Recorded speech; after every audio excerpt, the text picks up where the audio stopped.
Grifter, #1, written by Nathan Edmondson, art by Cafu. I'm assuming that's a trade name, but Cafu doing the art.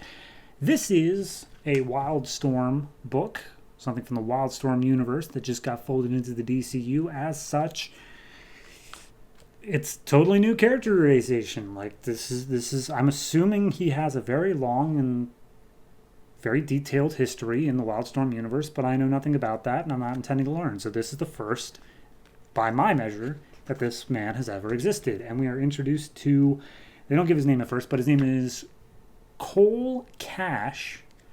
And, I'll just give the story. He's on a plane. And he's kind of freaking out a little bit. He's hearing voices.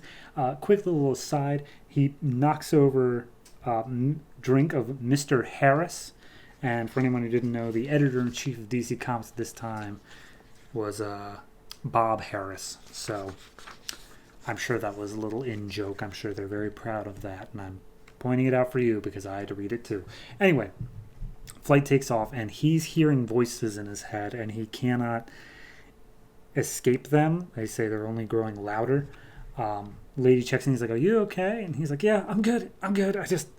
And then the voices start saying that they're going to kill him before he finds out too much. So he starts really freaking out. And, you're on a plane freaking out. People are a little bit like, "Okay, sir, calm down, sit down, shut up." But they're saying how he's calling attention to them, whoever they are. We see the woman who was actually concerned about him, or at least feigning concern, pulls some, needle-looking attack weapon from her skin in her wrist. And as he's looking around trying to figure out where the voices come from, she attacks him, but he manages to essentially get the weapon away from her and jam it into her own eye. So then, he just killed what seemed to be innocent enough woman on a plane after freaking out about voices. So what's the next reasonable thing that Cole Cash should do? Well, he threatens to blow everybody on the plane up. Yeah, he he holds someone hostage, tells one of the airplane people to open up the emergency exit door so he can jump out over the water before it gets too high up. And then as he does so, one of the voices says, "Perfect, I will kill him before he jumps for the water." And he's like, "Wait, who said?" And then he gets tackled out the door. And flashback to quote earlier, he's having a meeting with someone about whether or not this is the right amount of money for their deal. The guy gets in the car and is talking to his driver saying "Yeah, Cole Cash doesn't know, but all those bills were counterfeit." So then Cole's like, "Cool, no problem." So he takes the money, he just throws it away.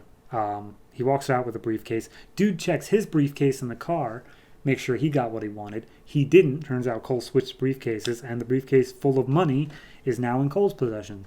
So then he calls up his girlfriend who's at the airport and she's like, "You got the money?" And he's like, "Yep, I'm going to be on the plane right behind you. So you go ahead and head out for San Juan."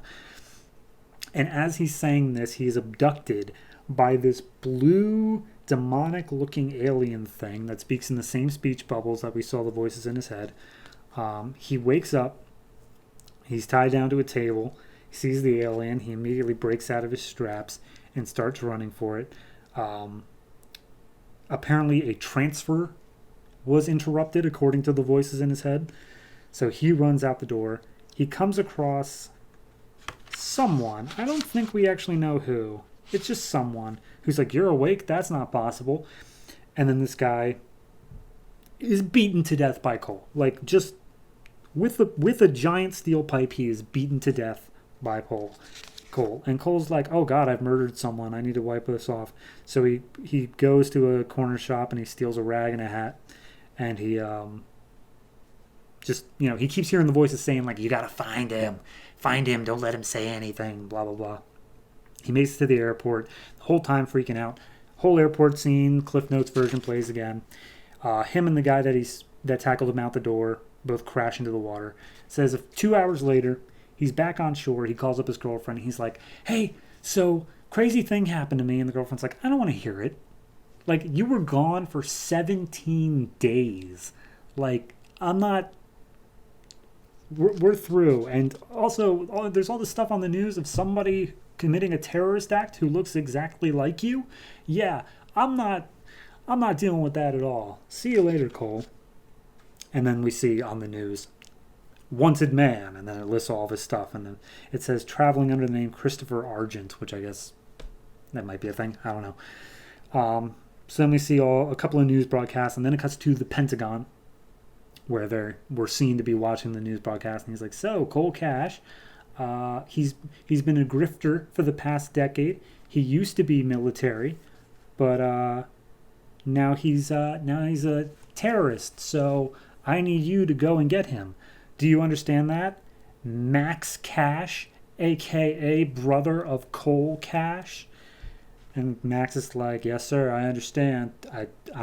I will not put my brother over the country as a whole."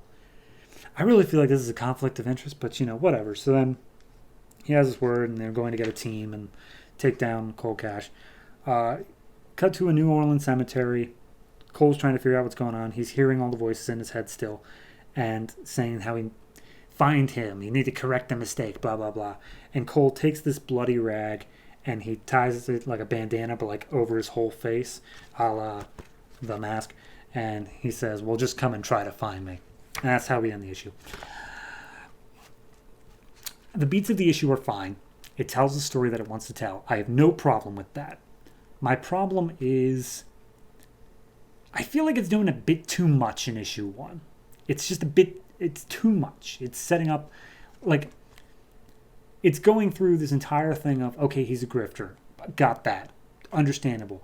He was taken, and then he got powers, and now not only is the military looking for him, but also he's a wanted terrorist, and these alien things are after him. There's a lot going on. I honestly think that they could have probably stretched out all the way to like him waking up being the end issue, like cliffhanger.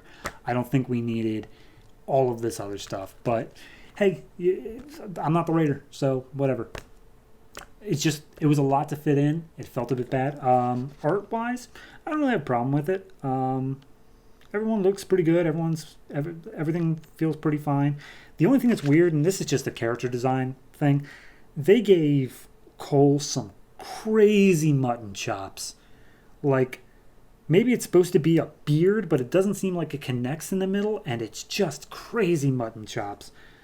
It's just a bit distracting sometimes. Overall, it's fine. It's nothing to write home about. I'm going to give this like a 7. I'm interested to see where it goes, but at the same time, if it really wants to blow me away, it needs to do something a little bit better than what's currently going on. But I'm sure they'll get there, so we'll see what happens next issue.